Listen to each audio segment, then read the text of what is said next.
आपको बता दें कि कोरोना के मामले लगातार रिकॉर्ड बना रहे हैं। कल कोरोना का केस 1,68,000 के रिकॉर्ड आंकड़ों पर भी पहुंच गया है। महाराष्ट्र में केस मामूली रूप से कम हुए हैं तो दिल्ली का आंकड़ा जो है वो सबसे ज्यादा डराने वाला है। और आपको हम ये दिखा दे रहे हैं, ये देखिए कोरोना के नए केस महाराष्ट्र की बात करें तो देखिए कितने 51,751 मामले आ गए हैं और छत्तीसगढ़ में देखिए 13,576 मामले सामने आए हैं। वहीं पे उत्तर प्रदेश में 13,685 मामले सामने आए हैं। तो किस तरह से मामले और आंकड़े बढ़ रहे हैं ये हम आपको दिखा रहे हैं। और अब हम दिल्ली की खास करके बात करें तो दिल्ली में कोरोना का विस्फोट हुआ है। देखिए नए केस 11,491 नए केस सामने आए हैं। पिछले 24 घंटे में 72 लोगों की मौत हो गई है। पॉजिटिविटी रेट की बात करें तो 12.44% पॉजिटिविटी रेट दिल्ली में इस वक्त है। और पिछले कुछ दिनों में अगर दिल्ली में हम कुछ दिनों का आंकड़ा देखें तो देखिए 8 अप्रैल को 7,437 मामले सामने आए कोरोना के, 9 अप्रैल को 8,521 मामले और 10 अप्रैल को 7,897 मामले दिल्ली में सामने आए हैं। और ये दिल्ली में कोरोना में रोजाना मौत का आंकड़ा देखिए जो कि भयानक है और डराने वाला है। 8 अप्रैल को 24 लोगों की मौत हो गई जबकि 9 अप्रैल को 39 लोगों की मौत की खबर आई और 10 अप्रैल को भी 39 लोगों ने दम तोड़ दिया। और आइए अब आपको हम दिखाते हैं कि कोरोना विस्फोट से दिल्ली में इस वक्त क्या हालात हैं।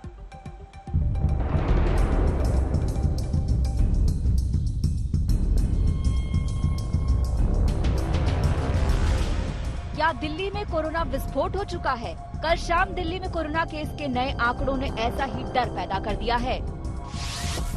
दिल्ली में कोरोना ने तोड़ा अब तक का रिकॉर्ड। पहली बार 11,000 से ज्यादा केस, 24 घंटे में आए 11,491 नए केस, 72 मरीजों की हुई मौत, 12.44% हुई संक्रमण दर। 21 नवंबर के बाद से सबसे ज्यादा 21 नवंबर 2020 को 12.9% थी संक्रमण दर। 24 घंटे में 72 मरीजों की मौत। 5 दिसंबर के बाद सबसे ज्यादा मौत, 5 दिसंबर को हुई थी 77 मौतें। 11,355 हुआ मौत का कुल आंकड़ा। 38,095 हुई सक्रिय कोरोना मरीजों की संख्या। 27 नवंबर 2020 के बाद से सबसे बड़ी संख्या। 27 नवंबर को थे 38,181 सक्रिय मरीज। जाहिर है ये आंकड़े डराने वाले हैं। मरीजों की बढ़ती संख्या की वजह से अस्पतालों में बेड्स की कमी नहीं हो, इसे देखते हुए बैंक्वेट्स हॉल में बेड के इंतजाम किए जा रहे हैं। जी हां, दिल्ली में 50 से ज्यादा अस्पतालों में आईसीयू और वेंटिलेटर बेड्स की शॉर्टेज है। दिल्ली के 44 अस्पतालों में वेंटिलेटर बेड भर गए हैं। हालात ये हैं कि पिछले साल की तरह फिर से अस्थायी व्यवस्था करनी पड़ रही है।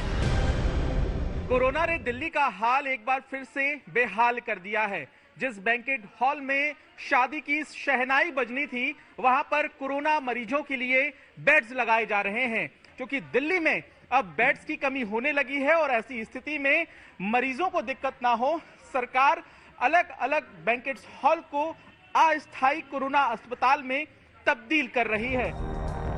यही नहीं, दिल्ली के 14 प्राइवेट और 4 सरकारी अस्पतालों में अब सिर्फ कोरोना का इलाज करने के निर्देश दिए गए हैं। अगले आदेश तक इन अस्पतालों में गैर कोविड-19 मरीजों की भर्ती नहीं हो सकेगी। इन अस्पतालों में सरिता विहार स्थित Indraprastha Apollo hospital, sir Gangaram hospital और ओखला स्थित होली फैमिली हॉस्पिटल भी शामिल हैं।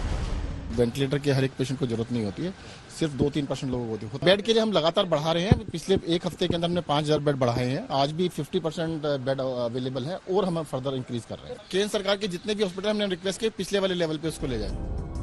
हालात विकट हैं, सरकार अपना काम कर रही है। जरूरी है लोग खुद वो सारे उपाय करें जिससे इस महामारी को हराया जा सके। दिल्ली से पंकज जैन के साथ आज तक ब्यूरो। और इस वक्त हमारे तमाम संवाददाता हमारे साथ जुड़ गए हैं। दिल्ली से हमारे साथ कुमार कुणाल जुड़ गए हैं, भोपाल से हमारे साथ रवीशपाल सिंह जुड़ गए हैं, साथ ही मुस्तफा शेख हमारे साथ मुंबई से जुड़ गए हैं और शिवेंद्र श्रीवास्तव जुड़ गए हैं लखनऊ से। सबसे पहले कुमार, आपसे हम जानना चाहेंगे कि दिल्ली में कल मुख्यमंत्री ने बैठक भी ली और उन्होंने साफ तौर पर कह दिया है कि अगर हमारे बेड्स बढ़ गए तो फिर लॉकडाउन की स्थिति आ सकती है और हम विचार कर सकते हैं। डराने वाला आंकड़ा और ये विचार भी। बिल्कुल डराने वाला आंकड़ा इसलिए भी है श्वेता, क्योंकि 11,000 से ज्यादा मामले आ रहे हैं हर रोज, और 11,000 चूंकि अब तक का, यानी पिछले समय में जब 3 लहर थी दिल्ली में तब भी इतने ज्यादा आंकड़े नहीं आए थे। और मौत का आंकड़ा देखिए 72 तक पहुंच गया है। 5 दिसंबर के बाद सबसे बड़ी संख्या है ये मौत की, और इसीलिए मामला डराने वाला है। और कल जो बैठक हुई है अरविंद केजरीवाल का, जिसका जिक्र आप कर रही हैं, उसमें भी यही फैसला लिया गया कि 14 प्राइवेट हॉस्पिटल को और 4 ऐसे अस्पताल जो कि सरकार चलाती है उनको पूरी तरह से कोविड अस्पताल बना दिया जाए, यानी बिस्तर की कमी नहीं होने दी जाएगी। लेकिन मामला यही नहीं रुक रहा है, क्योंकि पॉजिटिविटी रेट जो कि सबसे महत्वपूर्ण आंकड़ा होता है 13% तक पहुंच गया है। यानी 100 लोगों का टेस्ट हो रहा है तो 13 लोग पॉजिटिव आ रहे हैं, यानी संक्रमण जो है वो पूरी तरह से लोगों में घुल मिल गया है। ये एक सबसे बड़ी चिंता की बात है, और अगर यही मामला चलता रहा तो कहां जाकर के आंकड़े रुकेंगे ये समझ में नहीं आ रहा है। तो क्या इतने बेड के इंतजाम के बावजूद सब कुछ नाकाफी साबित होगा? क्या मौत का आंकड़ा और बढ़ेगा? क्या दिल्ली में लॉकडाउन लगाने जैसी स्थिति आएगी? क्या और जांच टेस्ट बढ़ाए जाएंगे? ये तमाम सवाल अब भी दिल्ली सरकार और केंद्र सरकार, चूंकि दोनों यहाँ का जिम्मा संभालते हैं दिल्ली का, इसीलिए दोनों के सामने खड़ा है, और इसीलिए आने वाले दिनों में इस पर कुछ बड़ा एक्शन होता हुआ दिखाई पड़ेगा। बिल्कुल, चलते हैं मुंबई मुस्तफा के पास। मुस्तफा, पूरे देश, पिछले बार भी यही हुआ था पिछले साल कि पूरे देश में टोटल नंबर ऑफ केसेस जितने आ रहे थे उसमें से आधा केस जो है और योगदान एक तरह से महाराष्ट्र का ही था। ये देखिए ये आंकड़े, कोरोना अपडेट महाराष्ट्र के 51,751, 24 घंटे में मौत का आंकड़ा 258 हो गया है। महाराष्ट्र पर आपको बता दें फिर से लॉकडाउन का खतरा मंडरा रहा है। कल कैबिनेट की बैठक में इस पर फैसला हो सकता है। लॉकडाउन को लेकर क्या कहा महाराष्ट्र के स्वास्थ्य मंत्री राजेश टोपे ने, पहले आइए वो सुन लेते हैं।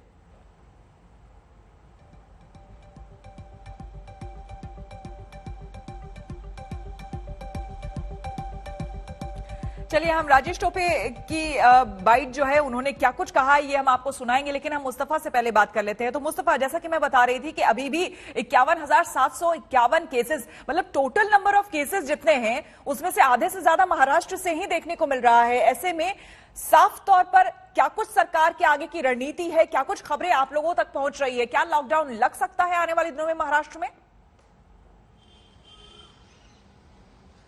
जी बिल्कुल, सरकार ने साफ तौर पर यह नियत जारी कर दी है कि लॉकडाउन, स्ट्रिक्ट लॉकडाउन की जरूरत है, क्योंकि चेन ब्रेक तभी हो पाएगी। जो केसेस कम हुए महाराष्ट्र में वो इसलिए हुए हैं क्योंकि वीकेंड में पूरे महाराष्ट्र में लॉकडाउन था और 2 लाख टेस्ट किए गए, जिसमें से 55,000 पॉजिटिव रेट जो है वो आया है सोमवार के दिन। और मुंबई में भी अब आईसीयू बेड्स की बात करें या वेंटिलेटर बेड्स की बात करें तो कहीं ना कहीं जिस तरह से केसेज आ रहे हैं उसमें से कुछ लोगों को भी अगर हॉस्पिटल बेड्स की जरूरत पड़ती है तो ये चीजें जो है इंफ्रास्ट्रक्चर एक कम पड़ रहा है। और साथ ही साथ मुंबई के आसपास के जो इलाके हैं जहां पर इतने अच्छे हेल्थ इंफ्रास्ट्रक्चर फैसिलिटी नहीं है उनको भी जब ट्रीटमेंट नहीं मिलती है तो वो मुंबई पे आते हैं। तो इस तरीके के देखते हुए हेल्थ इंफ्रास्ट्रक्चर एक तरफ बीएमसी बढ़ाने की बात कर रही है, लेकिन महाराष्ट्र शासन का साफ तौर पर यह मत है कि जब तक लॉकडाउन नहीं लगेगा और चेन ब्रेक नहीं होगी तब तक हेल्थ इंफ्रास्ट्रक्चर आप कितना भी बढ़ाए केसेस कंट्रोल नहीं आएंगे और फैटिलिटी रेट, जो लोग कोविड से मर रहे हैं उनका आंकड़ा लगातार बढ़ रहा है। ये सबसे भयानक स्थिति जो है ये महाराष्ट्र में है और सीएम का कहना है कि अगर लॉकडाउन स्ट्रिक्ट तरीके से नहीं लगता है तो ये स्थिति आगे आकर और भी भयानक हो सकती है। बिल्कुल, और महाराष्ट्र के स्वास्थ्य मंत्री राजेश टोपे ने क्या कुछ कहा है, आइए सुन लेते हैं। डिसीजन हुआ है लॉकडाउन करना चाहिए या नहीं करना चाहिए, इसके बारे में अंतिम निर्णय माननीय मुख्यमंत्री जी लेंगे। लेकिन लॉकडाउन करने के लिए जो तैयारी करनी जरूरी होती है, जो प्रिपरेशन करना जरूरी होता है, वो प्रिपरेशन करने का काम, उसका जो होमवर्क होता है वो चालू जरूर है कि अगर लॉकडाउन से कई गरीब लोगों को जो परेशानी होगी, उनको खाने पीने के लिए भी जो प्रॉब्लम्स हो सकते हैं, तो उसके लिए हम किस तरह से आगे आके गवर्नमेंट से मदद करें, ये बारे में सोच जरूर चालू है। तो जब भी मुख्यमंत्री लॉकडाउन करने की समझो घोषणा कर सकेंगे तो ये सब प्लान रेडी हो। और अब बात करेंगे हम उत्तर प्रदेश की। आपको बता दें कि उत्तर प्रदेश भी उन राज्यों में शुमार है जहां पर कोरोना के केस ज्यादा हैं। इस वजह से यूपी के कई शहरों में नाइट कर्फ्यू लगाया गया है। यूपी में एक दिन में कोरोना के केस 13,000 से ज्यादा पहुंच गए हैं। हालांकि पिछले दिन की तुलना में ये थोड़ा कम है, लेकिन चिंता बनी हुई है। खुद उत्तर प्रदेश के स्वास्थ्य मंत्री का कहना है कि कोरोना जिस तेजी से फैला है उसके लिए पर्याप्त तैयारी नहीं थी। बार से अब की फर्क इतना पड़ा है कि ये इन्फेक्शन ज्यादा होने के नाते इसका स्प्रेड ज्यादा हुआ है। और स्प्रेड इतने तेजी से हो गया कि जिसके वजह से हम लोग अपनी तैयारी पूरी नहीं कर पाए। Initially number of patients and number of beds का अनुपात थोड़ा सा उसमें कम हो गया था, मगर अब ये हमको समय मिल गया तो हमने उसको ठीक भी कर दिया। हमारी टेस्टिंग हमने RT-PCR का लगभग 1 लाख तक हम पहुंचा चुके हैं उससे। और कॉन्टैक्ट ट्रेसिंग, जहाँ भी मिनी कंटेनमेंट जोन या जो भी हमारा कंटेनमेंट एरिया होता है उसमें 100% उसमें उसके अगल बगल के घरों में सैनिटाइजेशन भी करना और उनका टेस्टिंग भी करना, और उस परिवार या उस व्यक्ति का जो कोविड पॉजिटिव आता है उसका पूरा 100% 48 घंटे के अंदर कॉन्टैक्ट ट्रेसिंग करना अनिवार्य, तभी हम उस चेन को रोक पाएंगे। और सीधे चलते हैं लखनऊ शिवेंद्र के बाद। शिवेंद्र, स्वास्थ्य मंत्री कह रहे हैं कि तैयारी पूरी नहीं थी, पूरा 1 साल मिला, उसके बाद भी सरकार की तरफ से तैयारी पूरी नहीं थी, इस तरह के बयान सामने आ रहे हैं। और अभी जो कुछ रिपोर्ट सामने आ रहे हैं वो ये कि वैक्सीन सेंटर्स पर लोग जा रहे हैं, उनको वैक्सीन नहीं मिल पा रहा है, दूसरे डोज लोग नहीं ले पा रहे हैं, या पहली डोज कई लोगों ने अभी तक नहीं ली है। तो और कितना समय चाहिए तैयारी के लिए? देखिए श्वेता, मैं बता दूं कि उत्तर प्रदेश में स्थिति और राज्यों से थोड़ी ज्यादा अलग है। उसकी वजह यह है कि बड़ा राज्य है। दूसरी बात यह है कि यहाँ केसेस जो आ रहे हैं उनके नंबर्स बहुत बड़े हैं। हालांकि पिछले 24 घंटे में 13,685 केस ही आए, लेकिन उससे पहले 15,000 केस थे। अकेले राजधानी लखनऊ में 4,500 केस आ जाना बड़ी बात है। और पिछली बार जब फर्स्ट वेव थी उस दौरान भी इतने तेजी से नंबर्स नहीं बढ़े थे, इसीलिए सरकार की चिंता भी। अब इसका नतीजा ये है कि तमाम तरीके की दिक्कतें आ रही हैं, चाहे वो अस्पतालों में बेड की बात हो, वेंटिलेटर्स की बात हो, शमशान घाट में लाशें जलाने के लिए वेटिंग हो रही है, एम्बुलेंस में डेड बॉडीज वेट कर रही हैं, और जो स्लैब जिन पर रखी जाती है डेड बॉडी वो स्लैब तक भर चुके हैं, जमीनों पर लोगों को लाशें जलानी पड़ रही हैं। ये हालात हो गए हैं। और ऐसे में स्वास्थ्य मंत्री अगर ये कहते हैं कि उनकी वो तैयारी नहीं कर पाए तो ये बहुत बड़ा स्वीकारोक्ति है, क्योंकि इतनी पैंडेमिक सिचुएशन में जिसमें पहले से अंदाजा था सेकेंड वेव मुश्किल करेगी, ऐसे में अगर तैयारी नहीं कर पाए तो सरकार की तरफ से कहीं ना कहीं फेल्योर है। हालांकि सरकार अपनी तरफ से कोशिश पूरी कर रही है, इस बात में भी कोई शक नहीं है, क्योंकि तमाम दिशा निर्देश मुख्यमंत्री की तरफ से लगातार दिए जा रहे हैं।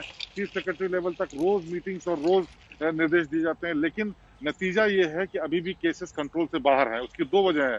एक तो जो माइग्रेंट्स बाहर से आए हैं उनकी अब जो है नंबर ज्यादा बढ़ने शुरू हो गए। दूसरे लोग भी लापरवाही कर रहे हैं, मास्क और सैनिटाइजेशन और सोशल डिस्टेंसिंग को फॉलो नहीं कर रहे हैं।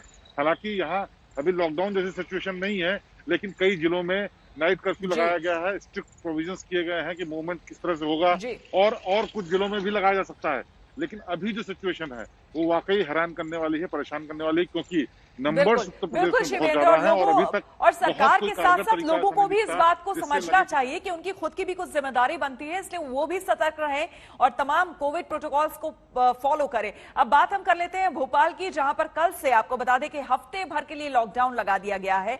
मध्य प्रदेश में कल कोरोना के आपको बता दें 6,489 नए केस सामने आए हैं, जबकि 37 लोगों की मौत हो गई है। एक दिन में मध्य प्रदेश में पहले इतनी मौत नहीं हुई थी। कोरोना केस के मामले में इंदौर और भोपाल सबसे ज्यादा है, इसी वजह से भोपाल में लॉकडाउन लगा है। लॉकडाउन से पहले हड़बड़ी में लोग खरीदारी करते हुए भी नजर आए।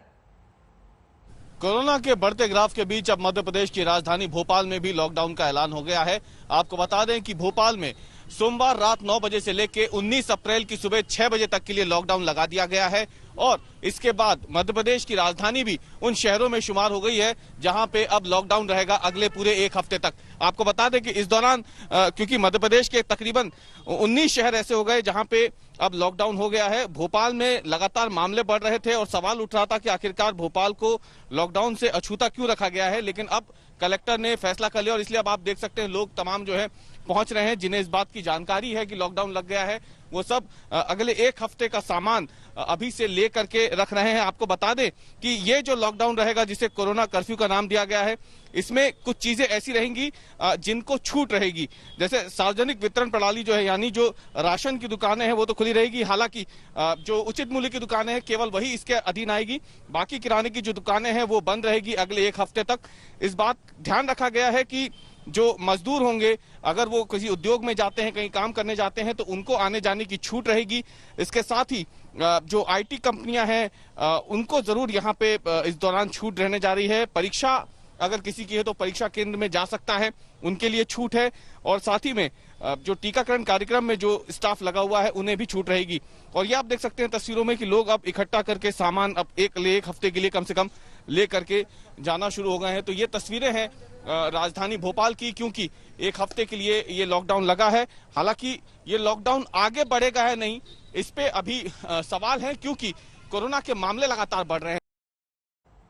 और हम चलेंगे रवीश के पास, लेकिन उससे पहले आपको हम बता दें कि इंदौर के जिलाधिकारी वो क्या कह रहे हैं, सुन लेते हैं।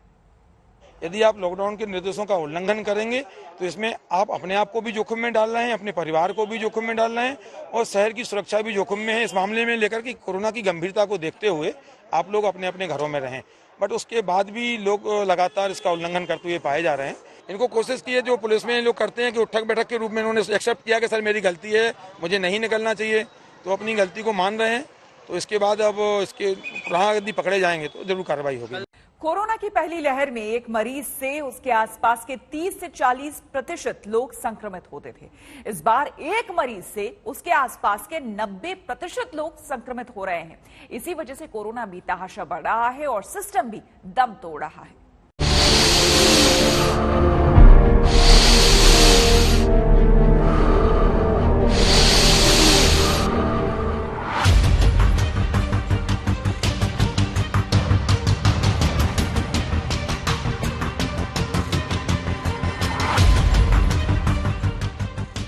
अस्पताल में बेड नहीं, बेड है तो ऑक्सीजन नहीं, ऑक्सीजन है तो दवाई नहीं, इंजेक्शन नहीं। बचकर कहां जाएंगे? सरकार और सिस्टम की बेफिक्री आपको छोड़ेगी नहीं।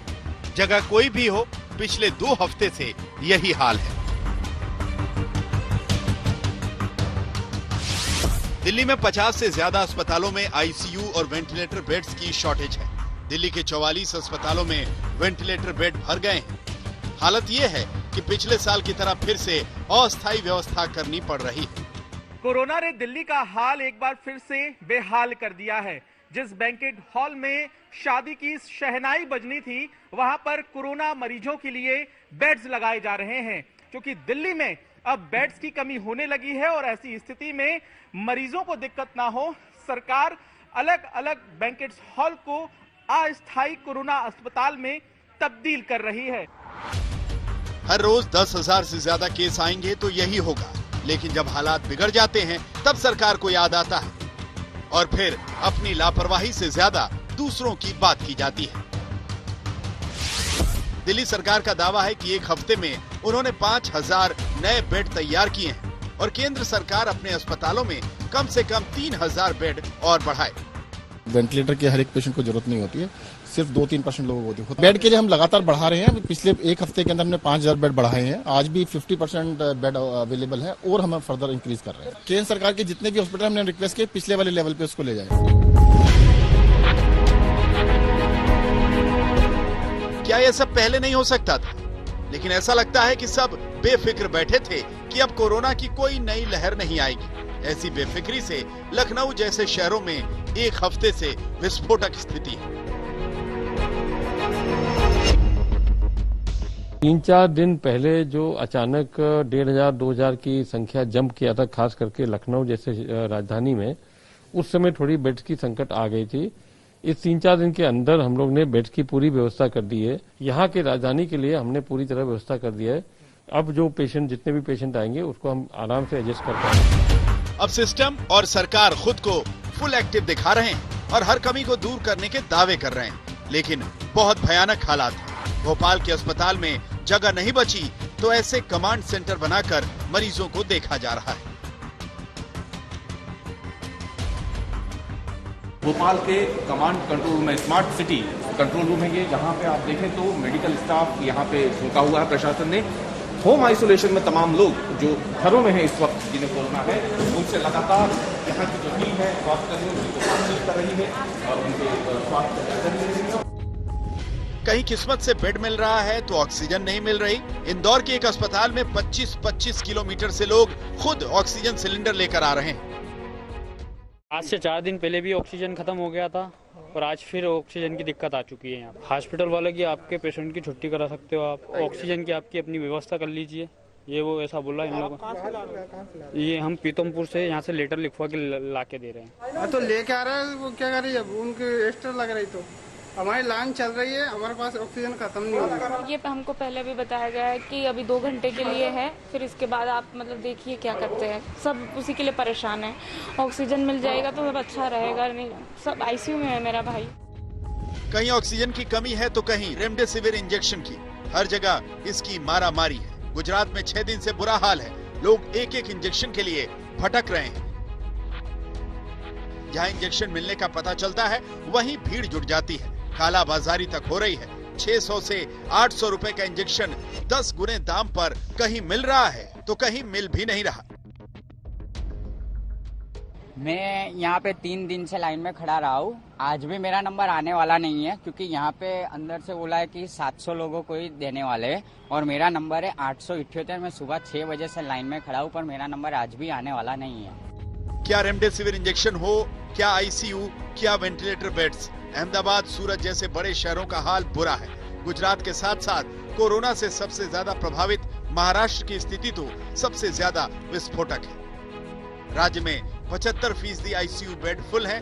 सीएम उद्धव ठाकरे 3 दिन से लगातार मीटिंग कर रहे हैं। लॉकडाउन लगाने पर मंथन हो रहा है। केस इसी रफ्तार से बढ़ते रहे तो हाहाकार मच जाएगा। ऑक्सीजन की कमी से मुंबई के कुछ अस्पताल मरीजों को दूसरे अस्पतालों में शिफ्ट करने के लिए मजबूर हैं। बारामती और नांदेड़ जैसे छोटे शहरों में बेड्स बचे ही नहीं। यहाँ पे बेड नहीं है, ऑक्सीजन नहीं है। अब ये पेशेंट का क्या करने का, ये बहुत बड़ी समस्या हमारे पास में आई है। हमारे पास में अभी पैसे नहीं है। 4-5 लाख रुपए हमारे खर्च हुए हैं। महाराष्ट्र में करीब 12 ऐसे जिले हैं जहां हर अस्पताल में बेड्स फुल हैं। अगर छोटे शहरों और जिलों में ये स्थिति बनी रही तो बड़े शहरों पर दबाव और बढ़ जाएगा, जिसकी पहले से ही कमर टूटी हुई है। भोपाल से रवीश पाल सिंह और मुंबई से पंकज जैन के साथ आज तक ब्यूरो। कोरोना के नए आंकड़े स्वास्थ्य मंत्रालय ने जारी कर दिए हैं। पिछले 24 घंटे में कोरोना के 1,61,000 से ज्यादा नए केस सामने आए हैं। आपको हम बता दें कि पिछले दिन के मुकाबले अगर देखा जाए तो ये करीब 7,000 कम है। तो पिछले दिनों के मुकाबले, क्योंकि 1,68,000 केसेस इससे पहले रजिस्टर हुए थे, लेकिन अभी स्वास्थ्य मंत्रालय ने जो नए आंकड़े जारी किए हैं उसके मुताबिक 1,61,000 केसेस यानी कि 7,000 के आसपास कम केसेस रजिस्टर हुए हैं। आपको बता दें कोरोना से 24 घंटे में 879 लोगों की मौत हो गई है। एक्टिव केस की संख्या की अगर हम बात करें तो 12,64,000 से ज्यादा एक्टिव केस की संख्या पहुंच गई है, जो अपने आप में डराने वाला आंकड़ा है। लगातार पूरे देश में जिस तरह से कोरोना के आंकड़े बढ़ रहे हैं वो बेहद चिंताजनक है। अलग अलग राज्यों में राज्यवार मुख्यमंत्री वहां के फैसला कर रहे हैं कि उस राज्य में क्या किया जाए। महाराष्ट्र में गंभीर हालात है, उत्तर प्रदेश में भी कुछ वैसे ही हालात है, दिल्ली में भी स्थिति डराने वाली। और कोरोना के इन बढ़ते केस के बीच आपको बता दें कई शहरों से भावुक करने वाली तस्वीरें सामने आ रही है। अस्पताल में बेड की कमी से जूझते लोग तो शमशान घाट में अंतिम संस्कार के लिए लंबी लाइन। कोरोना कड़ी परीक्षा ले रहा है।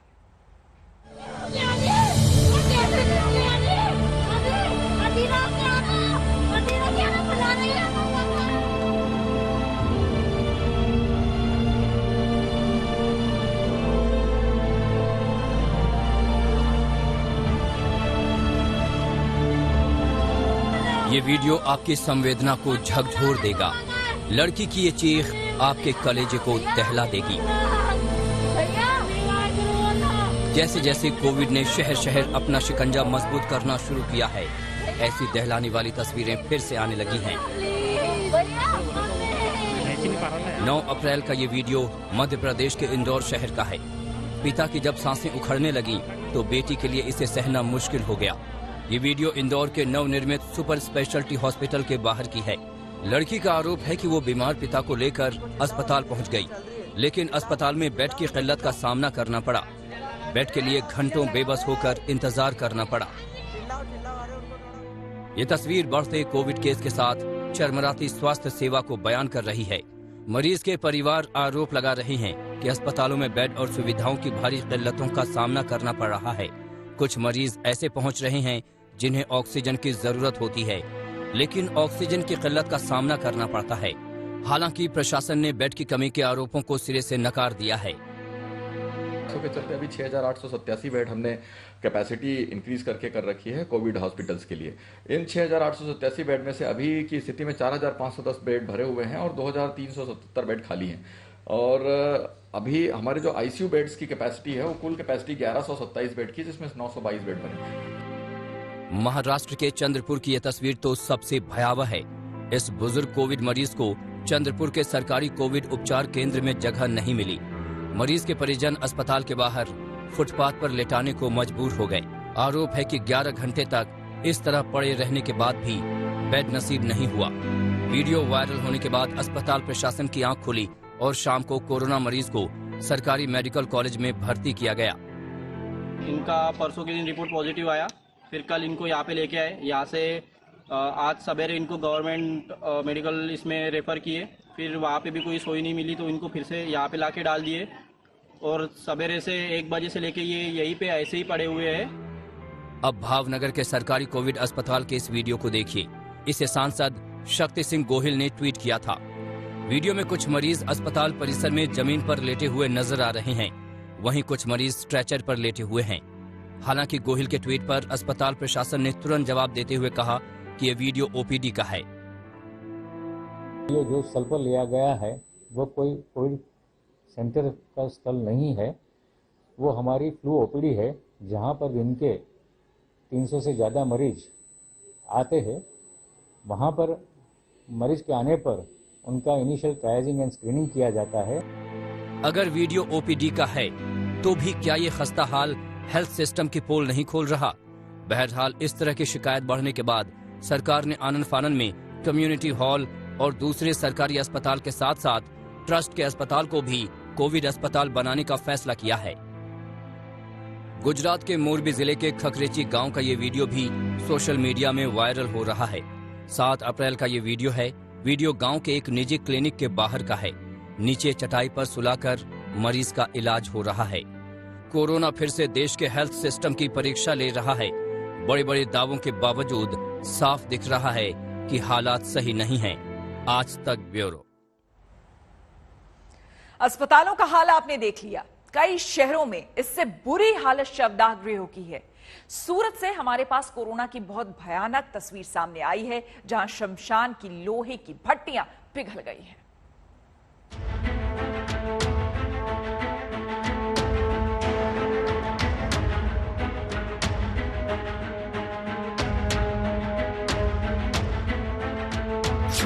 कोरोना से डरना जरूरी है, क्योंकि सूरत में दिन रात जल रही है लाशें।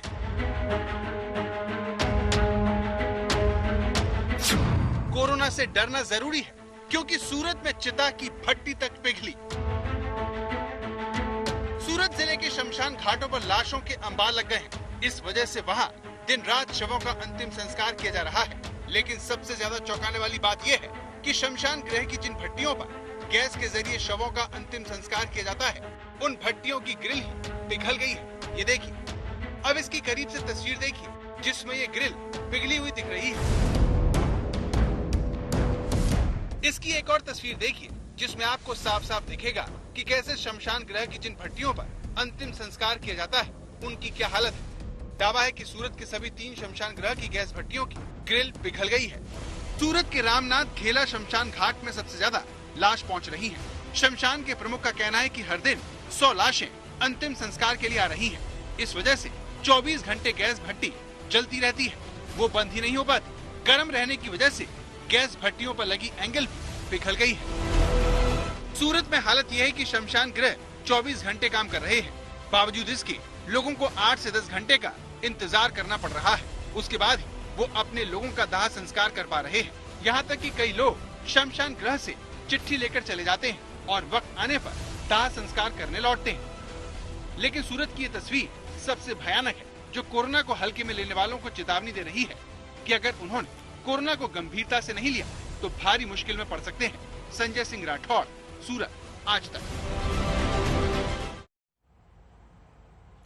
सरकारी आंकड़ों में मौत के आंकड़े बेशक कम हों, लेकिन शवदाह गृहों की तस्वीर कुछ और कहानी बयां करती है। सूरत का हाल आपने देख लिया, अब हम दूसरे शहरों के शमशानों का हाल आपको दिखाते हैं।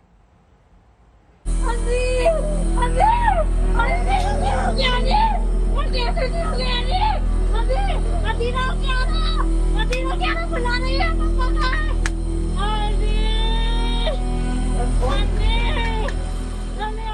हमें माफ करें क्योंकि ये तस्वीर आपको विचलित कर सकती है। बच्चे बुला रहे पापा का। भैया हमें माफ करें क्योंकि ये तस्वीर किसी को भी हिला सकती है।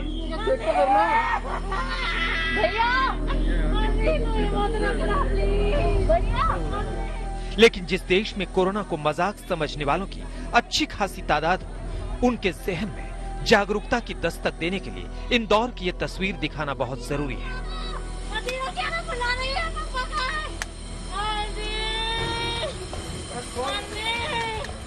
मध्य प्रदेश में कोरोना से हालात खराब हैं, लेकिन दावा है कि इंदौर के सुपर स्पेशलिटी हॉस्पिटल में मरीजों की जान से खेला जा रहा है।